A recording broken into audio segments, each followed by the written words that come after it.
অসমতে বিশেষকৈ আমাৰ উজনি অসমৰ 4খন জিলাত বানে শেহতীয়া যি প্ৰলয়ংকৰী ৰূপ ধাৰণ কৰিলে আৰু সেয়া অৱৰ্ণনীয় আৰু অভূতপূৰ্ব ৰাইজে কল্পনাও কৰা নাছিলে। গতিকে এই বানত ক্ষয় ক্ষতিৰ পৰিমাণো যথেষ্ট বেছি, বিশেষকৈ শিৱসাগৰ, চৰাইদেউ আৰু লগতে যোৰহাট জিলাৰ বিভিন্ন অঞ্চলৰ আমাৰ কৃষক ৰাইজ, যিসকলক আমি অন্নদাতা হিচাপে অভিহিত কৰোঁ, তেখেতসকল খুব বেছিকৈ ক্ষয় ক্ষতিৰ সন্মুখীন হৈছে। পথাৰৰ ধান, ৰোৱা ধান পথাৰতে গ'ল। গতিকে এই যে খেতিয়কসকলৰ নষ্ট হ'ল, যি ক্ষতি হ'ল, সেই ক্ষতি পূৰণ কৰিবৰ কাৰণে আমাৰ বিশেষকৈ আমি দেখিছোঁ কৃষি বিভাগো যথেষ্ট তৎপৰ হৈ লাগি আছে।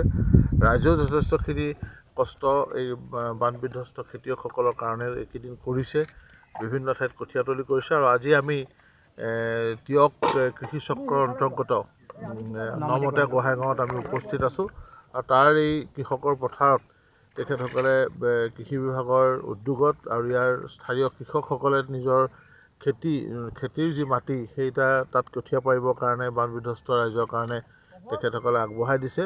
এয়া প্ৰশংসনীয় প্ৰচেষ্টা। আৰু ইয়াতে আজি তিয়ক কৃষি চক্ৰৰ উদ্যোগত স্থানীয় কৃষকসকলৰ সহযোগত ইয়াত যি সমূহীয়া যিটো নাৰ্চাৰী, কমিউনিটি নাৰ্চাৰীৰ জৰিয়তে আজি যি কঠীয়াতলি ইয়াত কঠীয়া আজি পৰা হ'ল, তাত আমি উপস্থিত থাকিবলৈ পাই আনন্দিত হ'লোঁ।